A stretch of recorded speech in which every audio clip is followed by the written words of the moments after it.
It's 1902. A young man by the name of Benito Mussolini moves from Italy to Switzerland to avoid military service.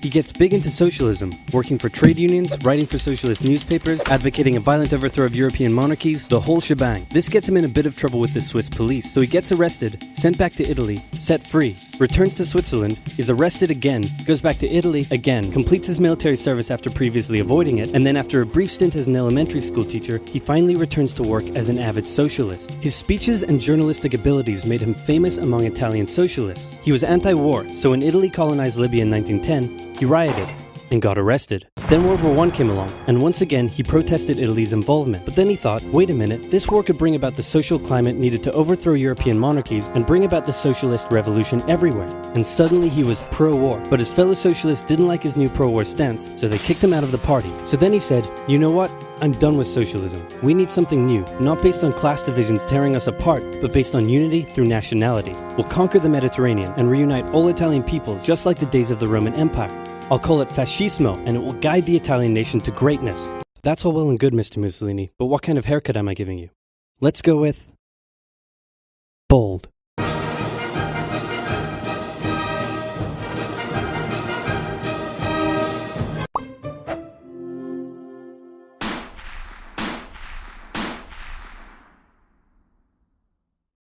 Italy had been on the winner's side in World War I, and they hoped they were going to get a lot out of it, but in the end, they only got a little, and they felt cheated. On top of that, a bad economy and weak governments meant that the Italian people were a little unhappy. So when Mussolini came along and said that he could fix everything, his fascist movement gained a lot of support. In 1922, he went to the king and said, make me prime minister, or I'll make me prime minister. And the king said, you and what army? This army.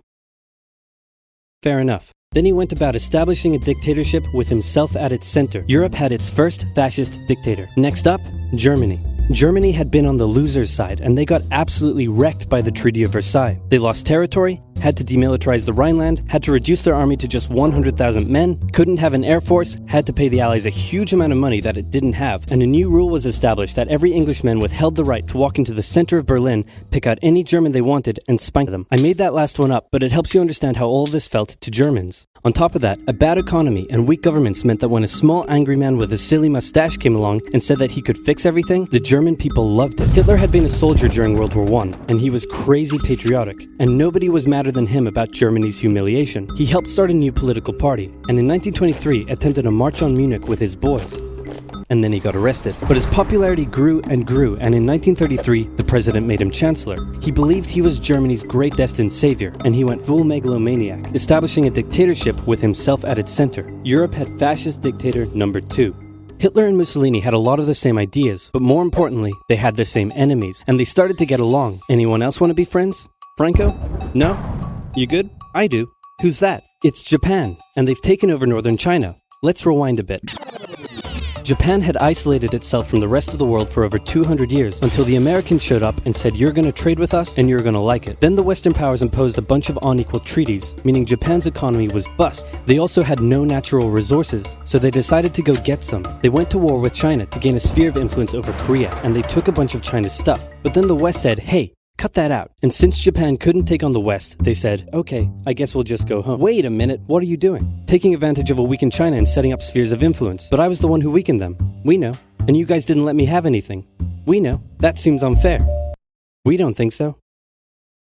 Okay, see ya. So Japan thought, screw this, and went to war with Russia, and stunned everyone by actually winning. Then they fully annexed Korea, but they didn't stop there. In World War I, they took Germany's colonies and islands in Asia, and then in an incident that was maybe staged by the Japanese army, a bomb blew up a Japanese train in Manchuria, giving them an excuse to launch an invasion and take over. So here's the situation. Nazi Germany, Fascist Italy, and Japan all believe they're racially superior, all feel hostility towards the Allies, and all want to militarize and take over more stuff. And so they did. Let's start with Germany. Hitler hated the Treaty of Versailles, and now he was ready to begin undoing it. In complete violation of the treaty, the first Luftwaffe squadrons were set up, conscription was introduced, and he pimped up his army. The Allies did nothing. Then Hitler sent his army back into the demilitarized Rhineland, giving orders to immediately retreat if the Allies showed up. The Allies did nothing. With his military re-strengthened, he could now move on to step 2. He wanted to rapidly increase the Aryan population, and to do so, he needed Lebensraum, or in other words, he would have to take over the world. But for now, a good portion of Europe would do, and he began eyeing up his neighbors. The Allies finally started to get worried, so they implemented a fairly useless diplomatic strategy called appeasement, and it went a little something like this. Hitler would say, "I want that thing," and the Allies would say, "You can't have that thing."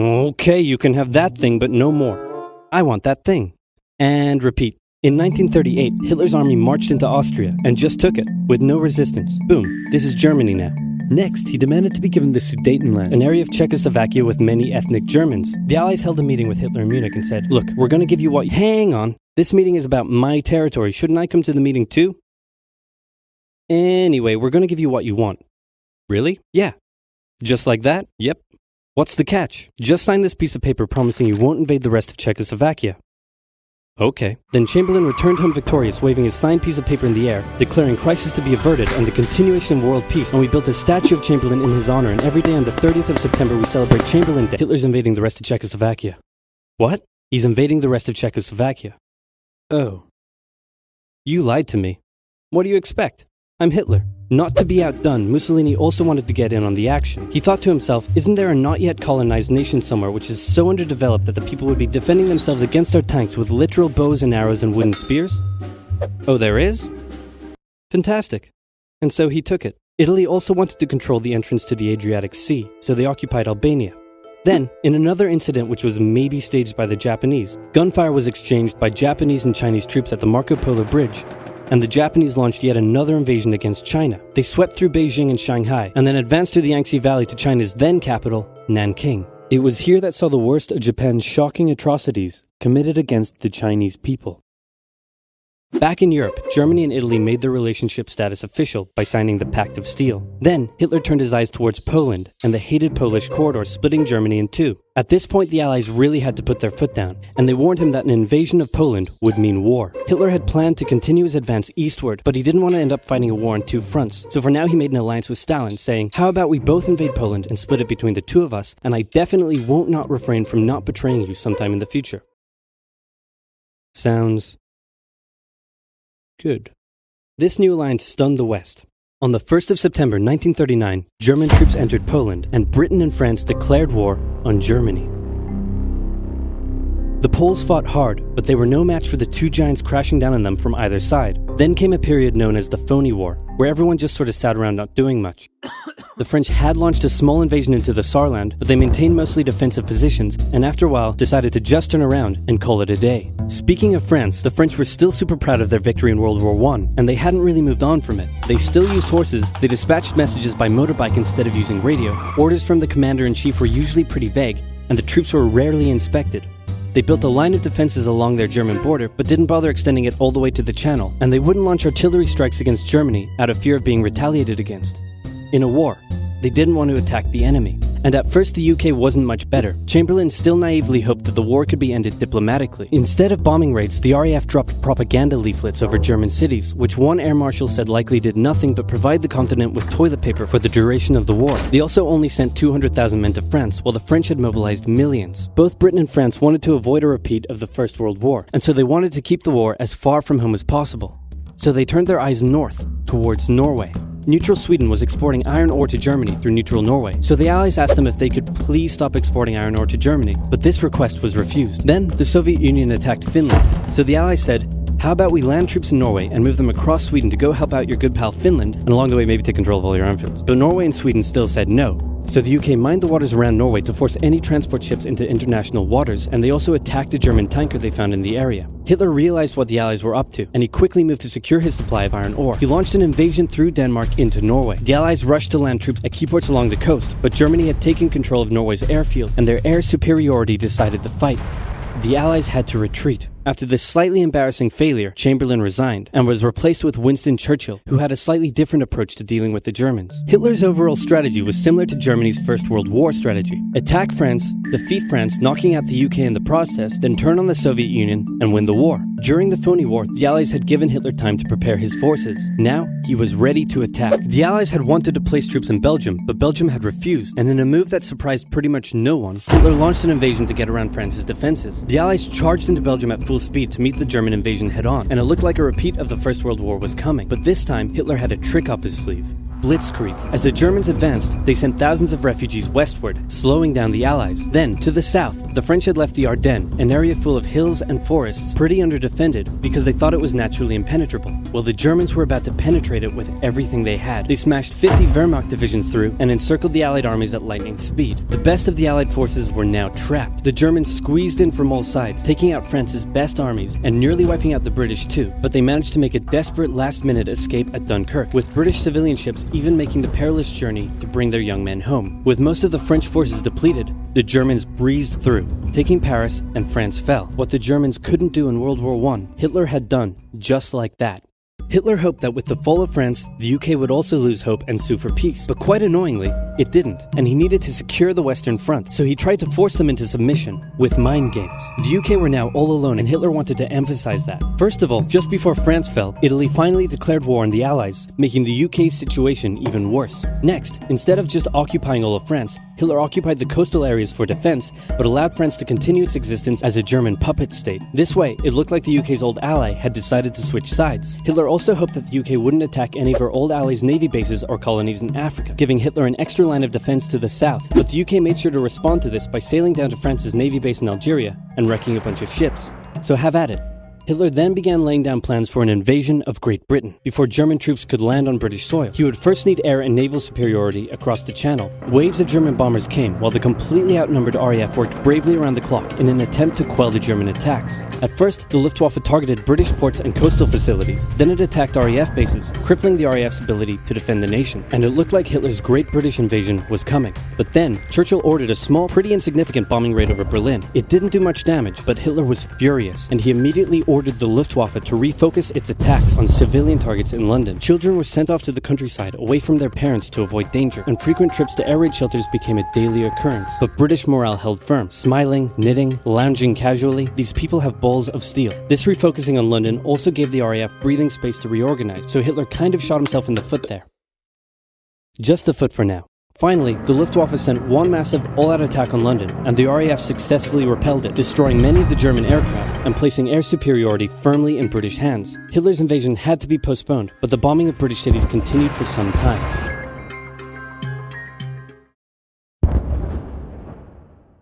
So what else is happening? Well, when I said Britain was all alone, that wasn't entirely true. Many Commonwealth nations and other Allied colonies had joined the war in Britain's support. They would play a key role throughout the war, particularly in the African and Italian campaigns. On the Axis side, Germany, Italy, and Japan signed the defensive tripartite pact, bringing their military alliance even closer together. The Soviet Union's war against Finland should have been an easy victory, but it became a humiliating struggle, and their military ineptitude was put on full display. In the end, they did force the Finns to sue for peace. Then, they continued their honorable campaign of pushing around much smaller countries by annexing the Baltic states and part of northern Romania. France's colonies in equatorial Africa were like, heck no, we aren't going to join the Germans, and they all pledged their allegiance to free France, except for Gabon, which had to be taken by military force. The Allies also tried to capture the strategic port of Dakar, but that ended in failure. Mussolini had seen Hitler's successes, and he thought now it was Italy's time to shine, so he tried to take British Somaliland, and that went pretty well. Then he tried to take Egypt, and that went less well. Then he tried to take Greece, and that went really badly. Churchill began referring to Italy as Europe's soft underbelly. He began favoring a military campaign from the south and started sending British troops to Greece. All of this had Hitler pretty concerned, and he moved to protect his southern flank. He had been getting friendly with Hungary and twisted their arm into signing the Tripartite Pact and joining the Axis powers. Romania was also eager to join for protection against the Soviet Union. The Tripartite Pact was designed to prevent any other countries from deciding to join the Allies, specifically Britain's old ally, the pesky United States of America. When war first broke out, American public opinion was strongly against joining in. In 1940, there was an election. The Republican candidate said, "I will not send any young Americans to die in Europe," and sitting President Franklin D. Roosevelt said, "I will also not send any young Americans to die in Europe. Unless I have to, then I might." And Roosevelt won. Churchill asked him to join the war, but Roosevelt said, "No can do, Winston, but you know what? Here, have some weapons." America began supplying the Allies with food and munitions, but there was one problem. German U-boats were sinking thousands of Allied supply ships in the Atlantic, including American ones. If the Germans could sever Britain's supply line, the UK would starve. Throughout the war, the Allies had to come up with better technology to fight the U-boats. Improved radar, aircraft with longer range, better weaponry and convoy tactics. At one point, a man even called a meeting and said, "Pykrete, you take some wood, you take some ice, you put them together, you get pykrete." And then he pulled out a gun and shot some wood and it shattered. And then he shot some pykrete and the bullet ricocheted off it and hit someone else in the conference room. Then they tried to make a Pikecrete aircraft carrier, but that idea was scrapped because that's a really dumb idea. In the end, Alan Turing and his team of codebreakers cracked Germany's Enigma code, and the U-boats gradually became less and less of a threat. Back in Africa, Britain decided to push Italy out of Egypt. Hey, that was pretty easy, so they kept going.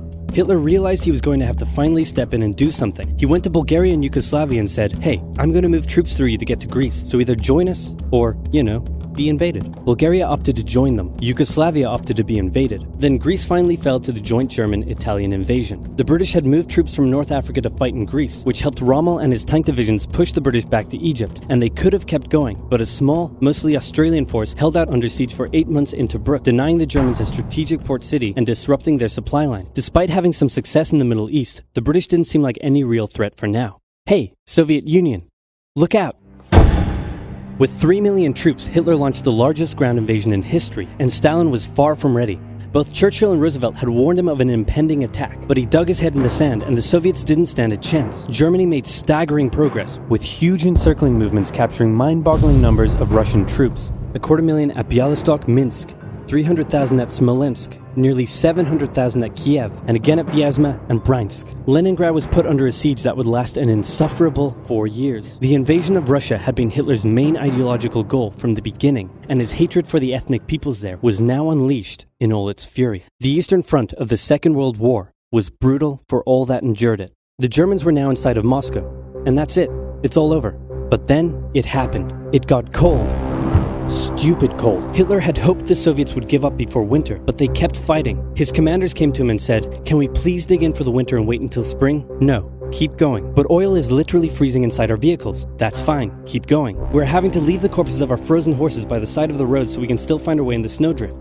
"Perfectly normal, keep going." Hitler hadn't given his millions of men winter clothing and supplies because he thought he really should have won by now. Then, Stalin called in troops from the Siberian front, specially trained to fight in the extreme cold, and the Germans were no match. They were now being pushed back. They had no choice but to dig in and wait for winter to end.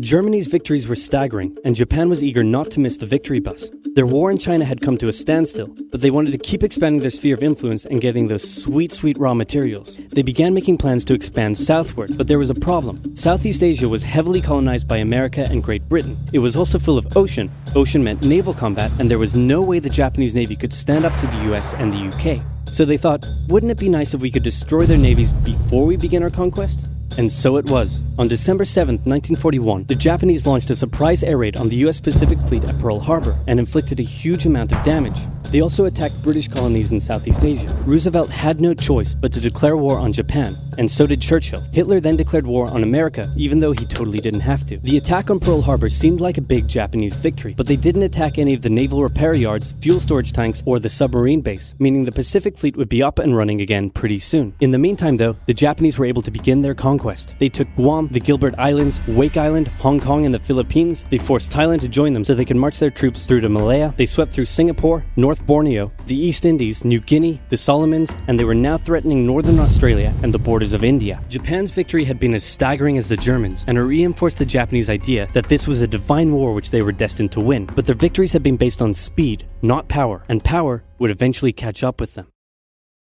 For now, though, in all occupied nations, the people suffered. Persecution, forced labor, harsh punishments for any who spoke out against their occupiers. In Europe, the Nazis were rounding up ethnic minorities and other unwanted groups and individuals. In particular, millions of Jewish people would suffer through the terrible events of the Holocaust. Brave resistance movements rose up in defiance of their invaders, while the people held out for hope. And hope was coming. Winter was over, and Hitler could continue his push eastward. But this time, he switched up his strategy. He wanted to focus on the south. His plan was to cut off the Russian armies in the Caucasus, an area full of oil, and then invade the Caucasus and take all the oil. His forces moved across the north with ease, and Hitler got cocky. He rerouted the 4th Panzer Army south early, leaving the 6th Army to complete the encircling movement alone. To do so, the 6th Army had to reach and take the key Soviet city of Stalingrad. The Russians defended it fiercely, and Stalingrad saw some of the harshest fighting of the entire war. The Soviets held up the German advance for 5 months as they battled in the war-torn city, which bought them valuable time. When the Germans had first launched their invasion a year earlier, the Soviets had moved their factories to the east. Those factories had been building a butt-ton of tanks and aircraft and getting the Soviet army up to scratch. Now, it was ready. Stalin gathered his new and improved forces around the city, and in an attack that resembled Hitler's own encirclement tactics, they began surrounding the 6th Army. Hitler's commanders came to him and said, "Hey, maybe we should retreat, but Hitler said, no, you stay. The entire Sixth Army was trapped and had to surrender. With complete air superiority, the Soviets started pushing westward. For Stalin, it was a resounding victory. For Hitler, an absolute catastrophe. Things also weren't looking too good for Hitler elsewhere. With America now in the war, Allied bombing over German cities reached devastating levels. In Africa, the British had pushed Rommel back again. Then they were pushed back again, and finally, after a decisive battle at El Alamein, and with American and British troops arriving in the west, the Germans and Italians were squeezed out of Africa. Japan was also already seeing its rapid success being turned around. They attempted to take the island of Midway, but the US Navy was ready for the attack, and they sank Japan's carrier. Actually, they sank a lot of them. It was a battle from which the Japanese Navy would never recover. British, Indian, and Chinese troops held the line in the harsh jungle terrain of Burma, and the Japanese suffered losses in the Solomon Islands and New Guinea. They began to realize they were not invincible. With the Axis out of Africa, the Allies had to decide their next move. Churchill still wanted to attack from the south, while the Americans preferred a full sea invasion in northern France. All right, said the Americans, we'll do it your way. Allied forces successfully landed in Sicily and began moving north. They also carried out bombing raids over Rome. The thing was, many of the people in Sicily had relatives living in America, and they greeted the American troops quite warmly. With the war reaching home territory, most Italians just weren't that into it, and Mussolini was suddenly very unpopular. He was voted out by his own fascist Grand Council and was toppled from power. Italy immediately began negotiations for surrender. Hitler wasn't surprised and had already sent reinforcements southward. In an operation he ironically called Operation Axis, German troops quickly disarmed Italian troops in the north. The Allies continued fighting the Germans up through Italy, but then winter set in, meaning mud, and everything slowed to a halt. All right, said the Americans, let's do it our way as well. Germany had made itself a lot of enemies, and millions of Allied troops had been gathering in England as factories worked around the clock producing the war material needed for a super crazy massive the likes of which the world has never seen before invasion of Europe. The Germans knew an Allied invasion would come, but they didn't know where it would land. Thanks to Allied deception tactics, they thought there was a pretty good chance it would come at Calais, but the Allies were really going to land in Normandy because it was less fortified and the beaches were nicer. Under the careful planning of General Dwight D. Eisenhower, the invasion that had been long in the making was just about ready to go. Just one thing was preventing the launch: the British weather. For a short while, everyone sat around waiting for a decent day, and then it came. On the night of June 5th, over 1,000 bombers took off and raided coastline defenses, while paratroopers were dropped inland in a bit of a chaotic operation, tasked with sabotaging defenses and capturing key bridges to stop any German reinforcements from reaching the beaches. Early the next morning, the barrage came, as Allied ships fired a huge number of shells at the German fortifications, and then the landings. The Americans at Utah and Omaha, the British at Golden Sword, and the Canadians at Juneau. It was a tremendous struggle with a great loss of life, particularly at Omaha, but the Allied troops captured the beaches and the landings were a success. Then they began their movements inland. They took the port of Cherbourg and the city of Caen. The Americans moved south to capture Brittany. Then, in a massive disaster for the Germans, British and Canadian troops from the north and Americans from the south trapped the German 7th Army in a near wipeout encircling movement. In August, Allied troops landed in the south of France to little resistance. On one beach, all they found was a Frenchman handing out champagne. Paris was liberated, and the Germans were pushed out of France as the Allies entered Belgium. In the Far East, the Allies started to push the Japanese out of Burma, as the Americans launched a two-pronged offensive in the Pacific. In the south, General MacArthur led the push to liberate the Philippines, while General Nimitz oversaw the brutal island-hopping campaign. American forces had to make hard-fought landing after hard-fought landing on fiercely defended small islands as they moved steadily towards the Japanese mainland. The Japanese believed that the greatest thing a person could do was to die in battle, and the most dishonorable act was to surrender. As a result, they fought ferociously to the very end, and the closer the Americans got to the mainland, the more ferocious the resistance became. In February 1945, the Americans captured the island of Iwo Jima, and an intense firebombing campaign of Japan's wooden cities began. The Allies suffered some setbacks trying to liberate the Netherlands, but they were making progress and were now threatening the industrial heartland of Germany. Hitler's health, both mentally and physically, was rapidly deteriorating. Things were looking bad, and he was desperate. He said, "We need to turn this thing around, and I've just the trick. Remember a few years back when we blitzkrieged through the Ardennes and trapped the Allied forces in Belgium? Well, I'm going to do the exact same thing. Again." He gathered his forces and tried to pound them through the Ardennes. He used up the remainder of Germany's strength and resources, and he managed to create quite a nice bulge. He also trapped some American forces in the Belgian town of Bastogne. The Germans sent the trapped Americans a message saying surrender or be annihilated. When it was read out to the commanding officer, he said, "They want to surrender? No, sir, they want us to surrender."